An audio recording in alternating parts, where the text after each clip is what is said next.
Livro de Atos, capítulo 2, versículo 40. E com muitas outras palavras, isso testificava e os exortava, dizendo: Salvai-vos dessa geração perversa. De sorte que foram batizados os que de bom grado receberam sua palavra. E naquele dia agregaram-se quase 3.000 almas. E perseveravam na doutrina dos apóstolos, na comunhão, no partir do pão e nas orações. Em cada alma havia temor, e muitas maravilhas e sinais se faziam pelos apóstolos. Todos os que criam estavam juntos e tinham tudo em comum. Vendiam suas propriedades e fazendas e repartiam com todos, segundo cada um tinha necessidade. E perseverando unânimes todos os dias no templo, e partindo o pão em casa, comiam juntos com alegria e singeleza de coração, louvando a Deus e caindo na graça de todo o povo. E todos os dias acrescentava o Senhor à igreja aqueles que se haviam de se salvar. Recapitulando o início do capítulo, que nós estamos na parte final, aqui no versículo 40 em diante é a consequência da pregação de Pedro. Os irmãos, no início do capítulo, estavam todos juntos no mesmo lugar, esperando pela promessa que o Senhor tinha feito. O Senhor já tinha comentado em João tem que o Senhor já tinha comentado com os discípulos que mandaria o Espírito Santo. E em Atos 1 também, ele diz para eles não se ausentar de Jerusalém, que ele ia mandar o Espírito Santo e cumprir a promessa. No início do capítulo eles receberam o Espírito, falaram em línguas. Os judeus que estavam reunidos para a festa aqui do Pentecostes ali acharam que eles estavam embriagados. E aí cada um falou na língua dos judeus que estavam ali. Falaram das grandiosidades do Senhor. E Pedro falou a eles na língua hebraica, né, que é a língua dos judeus. E citou também, falou sobre a ressurreição do Senhor, porque aqueles mesmos judeus que estavam agora nessa festa de Pentecostes, que foi 50 dias depois da Páscoa, foi os mesmos que crucificaram o Senhor. Né? Os mesmos judeus que foram lá para comemorar a Páscoa e estavam presentes na crucificação do Senhor, eram os mesmos que estavam ali também para comemorar o Pentecostes. E agora eles estavam tendo uma outra chance, né? Apesar deles terem rejeitado o Senhor, o próprio Senhor, agora Pedro, através do Espírito Santo, faz o discurso falando da ressurreição, né? Trazendo à tona, ele cita Davi, ele cita as profecias que falavam da ressurreição do Senhor. E por graça e misericórdia de Deus, eles estão tendo mais uma chance ainda de crer e serem alcançados, né, pela graça. E no nosso versículo 40, segue falando que com muitas outras palavras isso testificava e exortava, dizendo: Salvai-vos dessa geração perversa. 41. De sorte que foram batizados os que de bom grado receberam a sua palavra. E naquele dia agregaram-se quase 3.000 almas. Então, aquelas mesmas pessoas que rejeitaram o Senhor enquanto ele estava vivo, agora, pelo Espírito Santo, o Espírito Santo fazendo o trabalho dele. Porque em João, o Senhor fala que ele ia convencer o mundo do pecado, do juízo. Eram três coisas: do pecado, do juízo e da justiça. Então, o Espírito Santo agora, que estava nos discípulos, né? Pedro, falando com o Espírito Santo habitando nele agora. E o Espírito Santo agindo nos corações dos ouvintes. 3.000 pessoas, quase 3.000 pessoas, receberam a palavra de bom grado, como diz o 41, e foram batizados. É interessante os números no Novo Testamento. no Velho Testamento, os números, Deus era bem exato com os israelitas em relação aos números.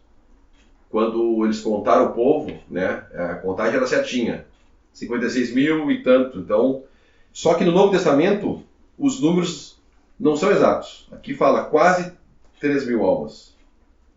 E, então, isso quer dizer, é uma figura para nós que nós atentamos muito para números, né? Mas o verdadeiro crescimento que importa para Deus não é o numérico, é o crescimento em conhecimento.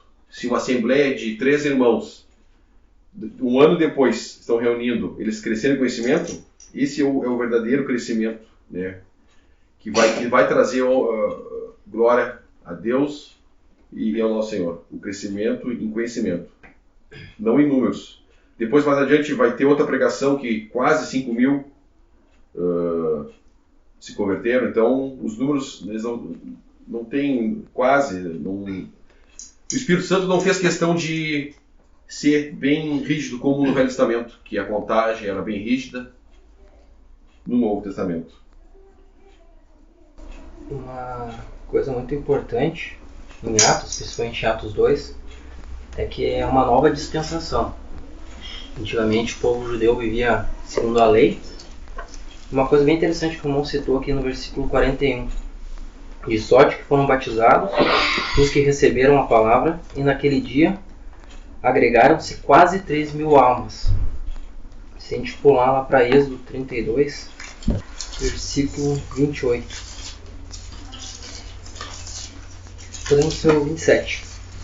Êxodo 32, versículo 27. Então ele lhes disse: Assim diz o Senhor, o Deus de Israel, cada um ponha a sua espada sobre a coxa, e passai, e tornai pelo arraial da porta em porta, e mate cada um a seu irmão, e a cada um a seu amigo, e a cada um o seu vizinho. 28. E os filhos de Levi fizeram conforme a palavra de Moisés, e caíram o povo naquele dia cerca de 3 mil homens. O mesmo cerca que tem em Atos ali, em Atos 2, deixa eu voltar aqui. Atos 2, 41. Então, cerca de 3 mil homens. O que a gente consegue ver nessa prefiguração? Que a lei resultava em morte. E a nova dispensação da graça resulta em vida. Então, aqueles 3 mil que morreram no Velho Testamento, conforme receberam a lei, porque estavam adorando o bezerro, e foi quebrada as tábuas. Então, conforme a lei pende para a morte, a graça de Jesus Cristo pende para a vida. O versículo 42 é um versículo-chave para nós. Como o irmão citou, é um versículo-chave dessa nova dispensação, essa nova maneira de adoração, que é em espírito e em verdade, que o Senhor falou para a mulher samaritana em relação a isso, que ela perguntou onde que era a adoração, se era no monte que eles adoravam ou se era em Jerusalém, e o Senhor responde para ela que viria o tempo que os verdadeiros adoradores adorarão o Pai em espírito e em verdade. Em espírito, e iniciar agora, com a descida do Espírito Santo, que é justamente o nosso capítulo, uma adoração em espírito que, como não citou a lei era uma adoração carnal, era regras. E eles tinham que oferecer sacrifícios, e tinham que fazer votos, e tinham que trazer ofertas. Então era uma adoração carnal. E agora, nessa dispensação, uma das coisas que difere essa dispensação de todas as outras é a presença do Espírito Santo em nós e entre nós. E isso é a parte que o Senhor falou: adorarão em espírito e em verdade é agora. Versículo 42. E perseveravam na doutrina dos apóstolos. Interessante que a primeira coisa que vem aqui nesse versículo é a doutrina. Só que tem eu estava pensando nesse trecho, tem outra coisa que vem antes, que está implícita. Os que perseveravam na doutrina foram todos aqueles que no versículo 41, que de bom grado receberam essa palavra. E naquele dia agregaram-se quase 3.000 almas. Depois que eles entenderam a salvação, entenderam da graça, aí sim, depois que tiveram uma real conversão, eles foram perseverar nas outras coisas. Perseveravam na doutrina dos apóstolos. Né? Às vezes nós erramos muito em querer pegar e apresentar a doutrina para as pessoas. Né? Apesar de ser a verdade, mas muitas vezes o irmão não tem nem a certeza da salvação. Então ele não vai conseguir atentar para a doutrina. Então, receber o Evangelho como esses israelitas receberam, no versículo 41, de bom grado, receberam a palavra, o que Pedro pregou para eles? Pedro pregou o Evangelho, pregou a morte, ressurreição do Senhor Jesus. Então, receber isso e descansar que é dom de Deus, que nem nos fala Efésios, né? Não por obras, é dom de Deus, é um requisito necessário para poder passar para o versículo 42.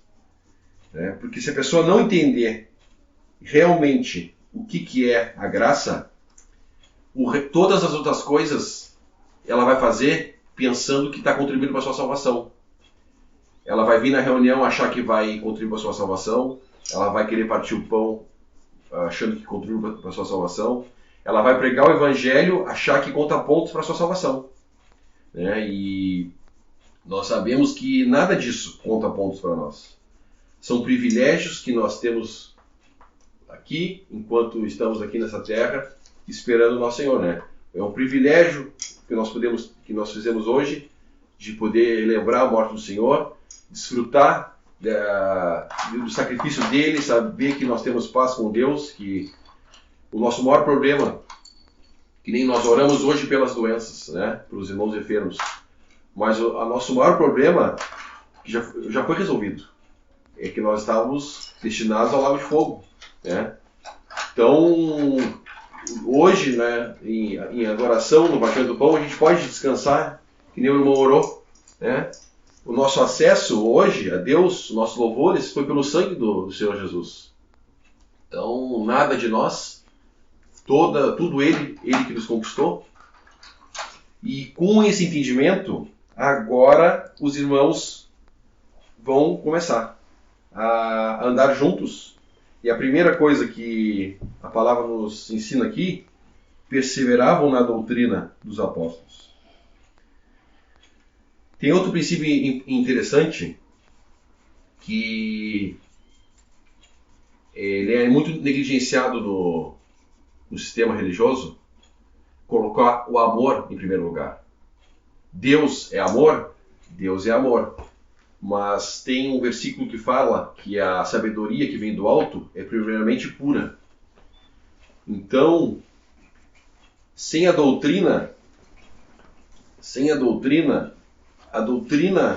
nós somos, o Não orou também, que nós somos lavados em dois aspectos. O sangue, o posicional, e a água, pela palavra. Então, posicionalmente nós já estamos salvos, mas nós estamos acostumados a andar no velho homem. E a lavagem da palavra é necessária, que vai nos adequar, né, a nosso andar e a nossa condição, à posição que nós somos colocados. Né? Nós fomos colocados numa posição de bênção, coerdeiros com Cristo. Né? Então, e a doutrina dos apóstolos, essa doutrina vai nos ensinar a nós andarmos de acordo com a vocação que nós somos chamados, que nem fala em Efésios 4. Então, a doutrina é muito importante, mas sempre tendo em vista que a salvação e o entendimento da graça tem que vir primeiro. Porque senão a doutrina não faz sentido. A doutrina se torna lei, como os israelitas adoravam, né? Um israelita que fosse zeloso, que fosse temente a Deus, ele ia chegar à conclusão que ele sacrificava o animal, pecava de novo. Se tinha que levar outro animal, sacrificava.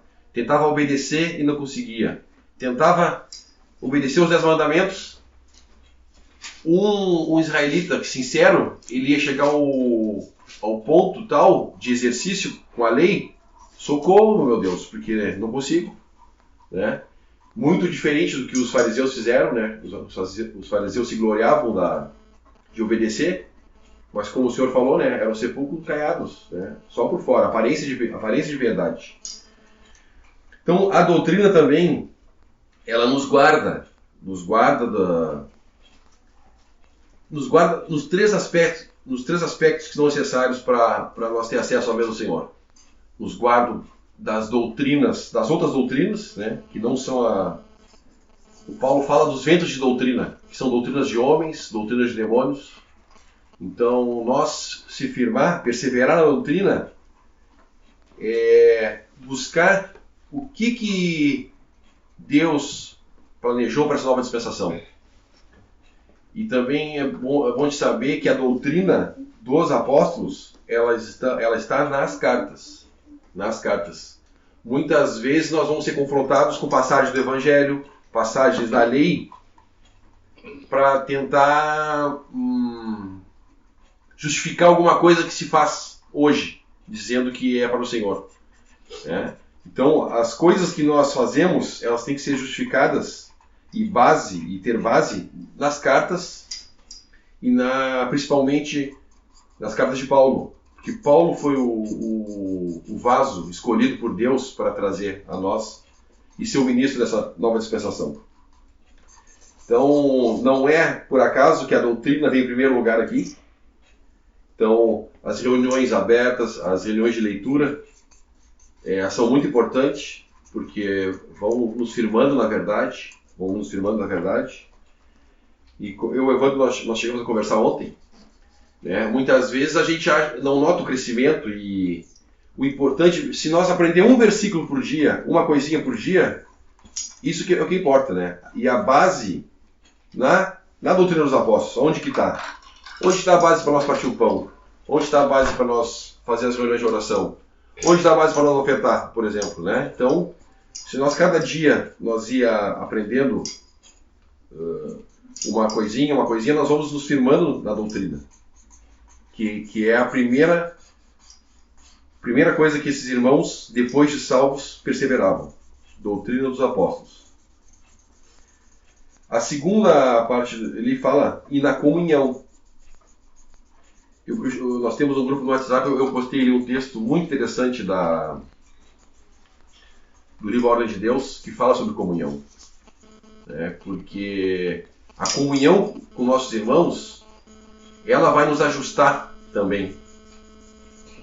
Porque muitas vezes a gente pode ter o conhecimento do que é certo e ser influenciado pelo mundo,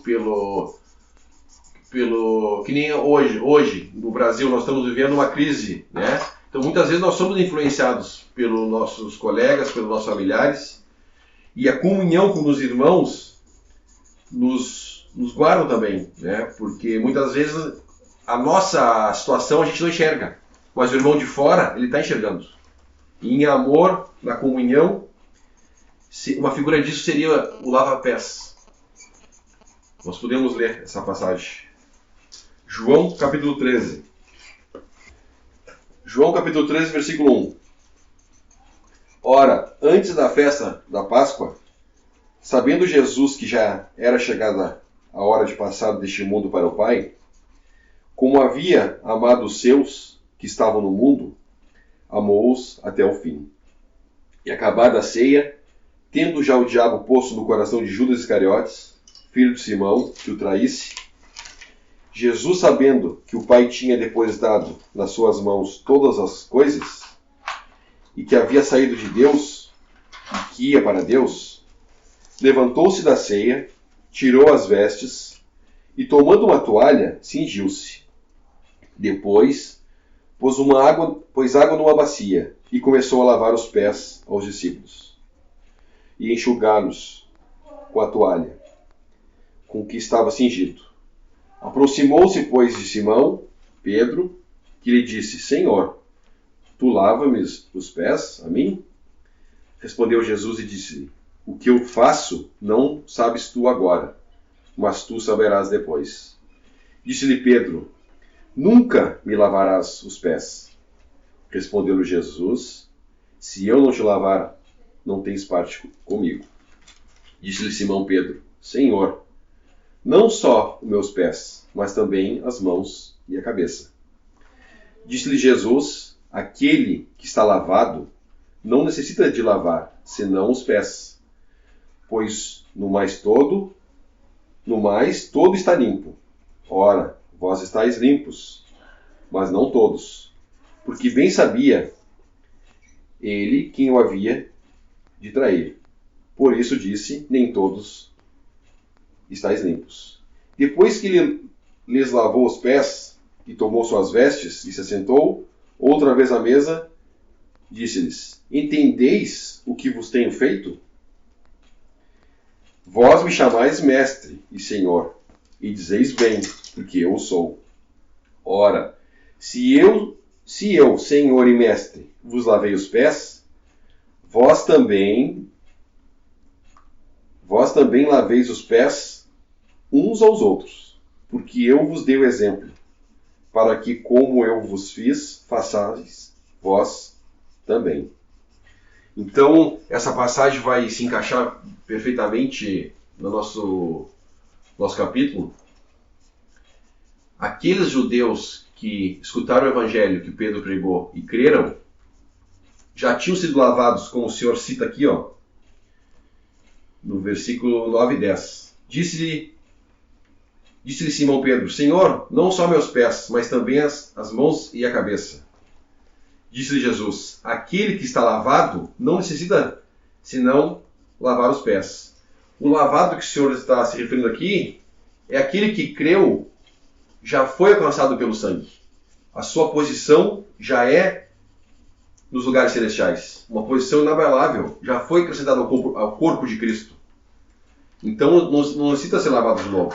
Pedro queria ser lavado de novo todo. E o Senhor está dizendo para ele: aquele que já foi lavado não necessita ser lavado, senão os pés. Por quê? Os pés é o que tem contato com esse mundo ainda. E o contato com esse mundo, as sujeiras vão pegando nos nossos pés, né? Então,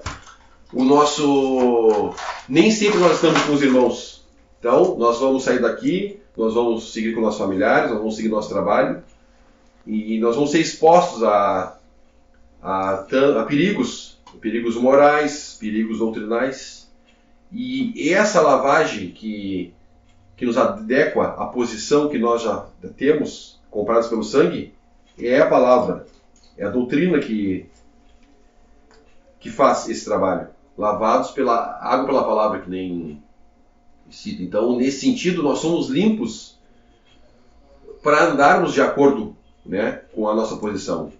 E a comunhão é importante, é muito importante a comunhão.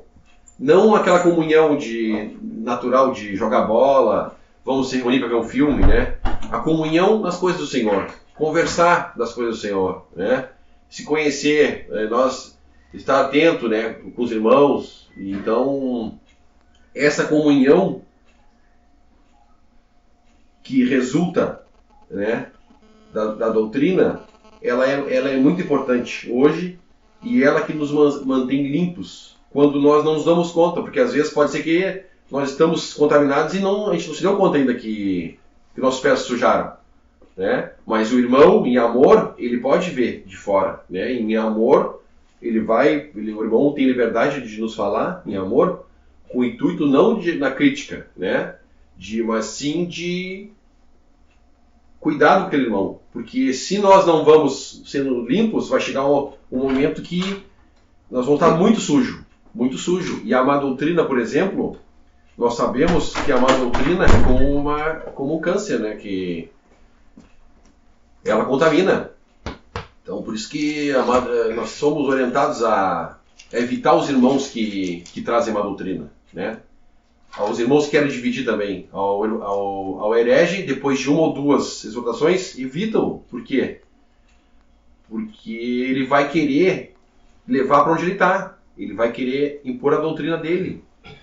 Então, cada vez mais nós nos firmamos na doutrina dos apóstolos e na comunhão, nós somos protegidos, né? É a forma que Deus planejou de nos guardar.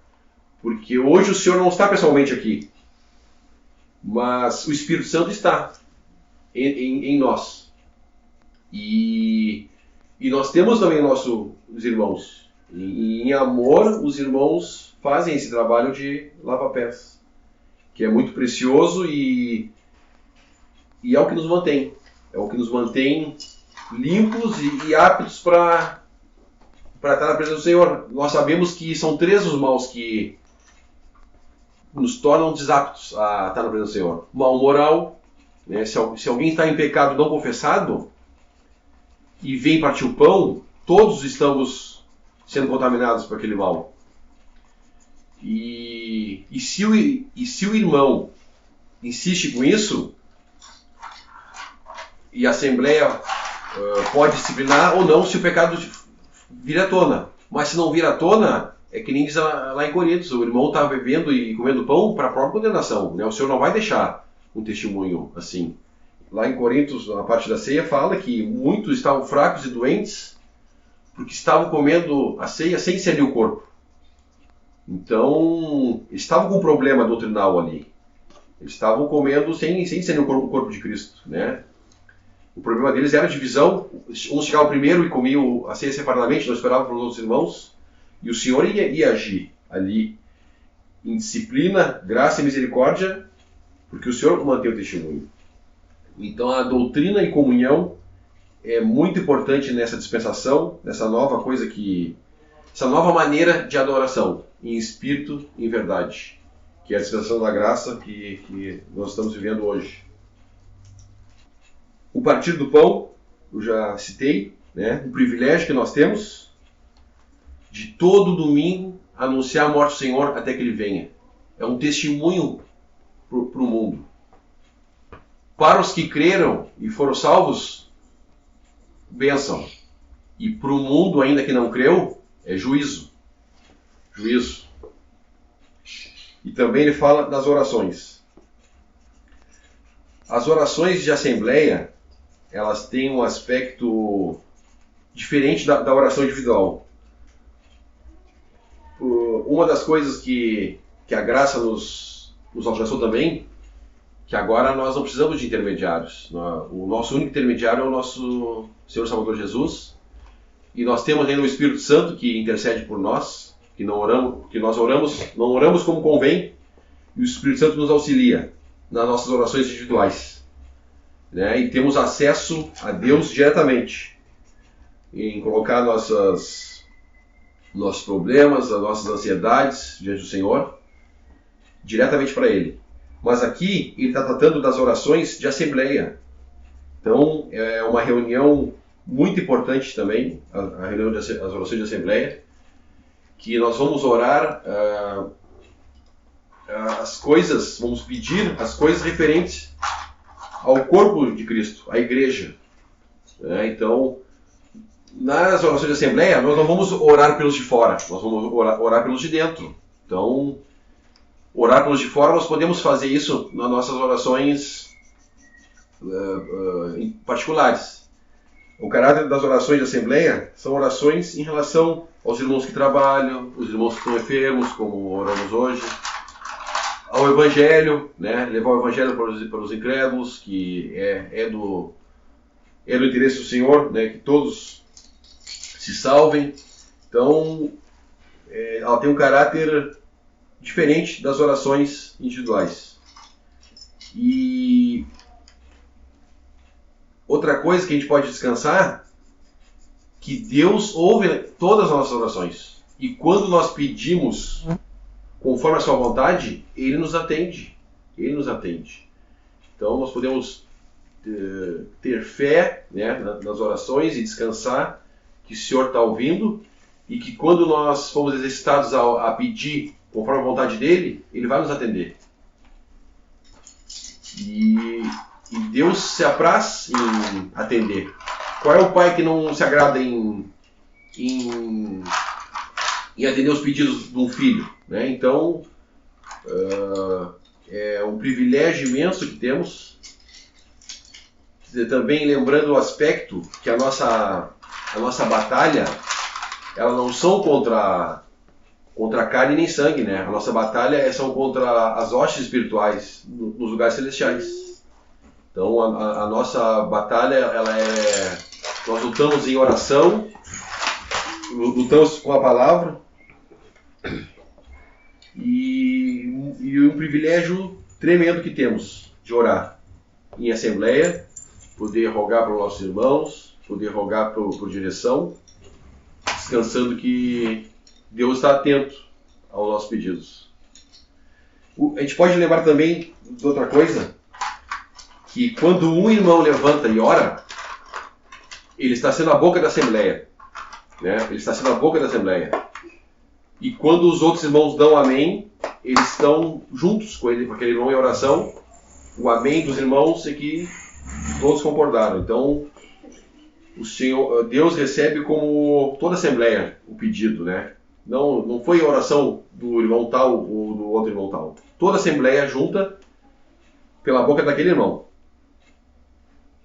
Sobe a Deus as nossas orações.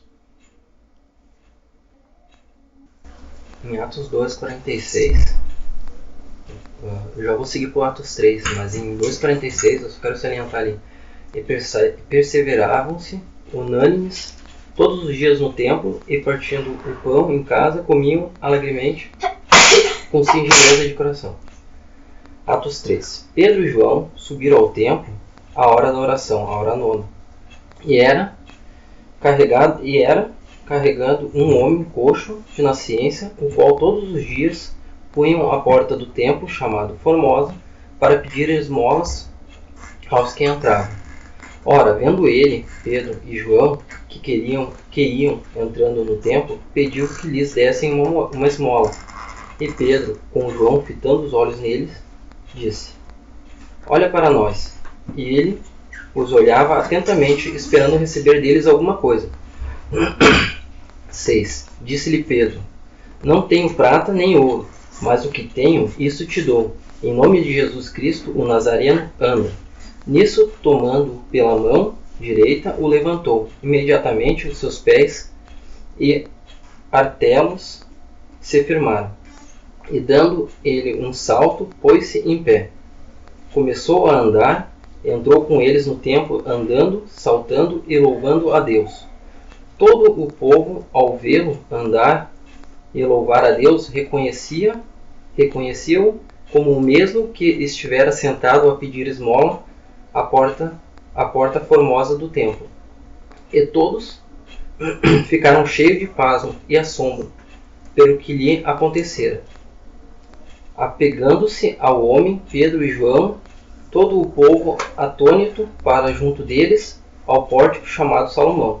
Pedro, vendo isto, disse ao povo: varões israelitas, por que vos admireis deste homem?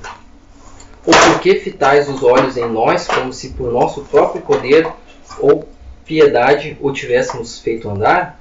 O Deus de Abraão, de Isaque e de Jacó, o Deus de nossos pais, glorificou a seu servo Jesus, a quem vós entregastes e perante a face de Pilatos negastes, quando este havia resolvido soltá-lo.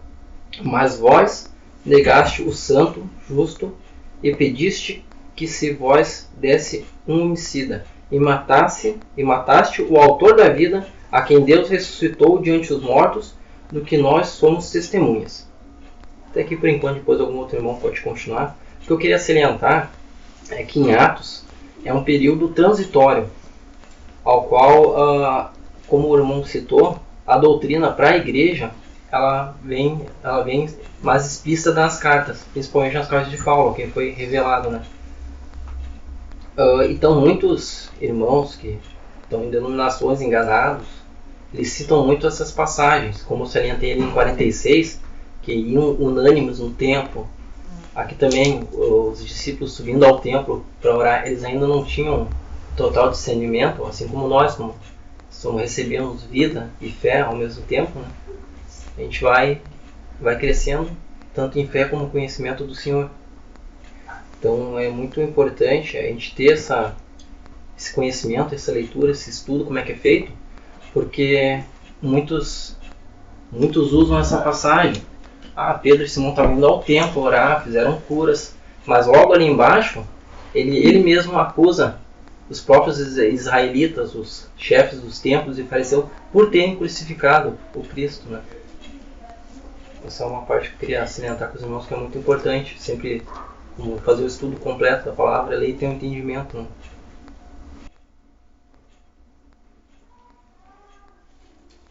No mesmo sentido que o irmão falou, o apóstolo Paulo, que é o vaso que Deus escolheu para ser o ministro da nova dispensação e trazer as verdades também para a igreja, vai acontecer só lá no capítulo 9 de Atos. Então esse período, como o irmão citou, o período de transição, ele é usado mesmo para justificar muitas práticas do sistema religioso, só que com entendimento e graça ao Senhor tem nos dado de entender que é um tempo de transição e que Paulo vai começar a trazer as verdades dele só depois, lá em Atos 9. E mesmo assim, ainda demorou um tempo para os judeus absorverem aquilo, e os apóstolos também. Porque logo depois alguns irmãos já saíram pregando que tinha que circuncidar senão não vai ser salvo. E esse problema teve que ser tratado com os irmãos em Jerusalém. E eles chegaram na conclusão e fizeram uma carta para todas aquelas assembleias que esses irmãos passaram. E ali fala de 3 coisas. Ele fala que eles tinham que se abster dos ídolos, da prostituição e do sufocado, do animal sufocado que era com sangue. E mesmo ali, essas 3 coisas, Paulo não fala isso. Tanto que Paulo fala em Coríntios, na parte dos ídolos, ide ao mercado e comei tudo, sem perguntar. Então Paulo, apesar de estar em Atos ali, aquela carta, Paulo não traz isso na doutrina dos apóstolos. Paulo fala, tudo que nós demos graças, né, é limpo. Então, muitas coisas são transição, eles estavam aprendendo. E que o apóstolo Paulo ia trazer depois em suas cartas. Tem um pensamento bem interessante, que convenceu os judeus que o Senhor era o Messias e da ressurreição, como Pedro fez, entre aspas, era fácil, porque tinha a base. Pedro tinha as passagens para mostrar para eles. O problema maior foi Paulo inserir as novas coisas dessa dispensação para eles. Por isso que eles rejeitavam tanto Paulo. Dizer que não tinha que mais seguir a lei, então era, para o judeu que era criado nesse contexto, era uma coisa... Largar tudo isso era um...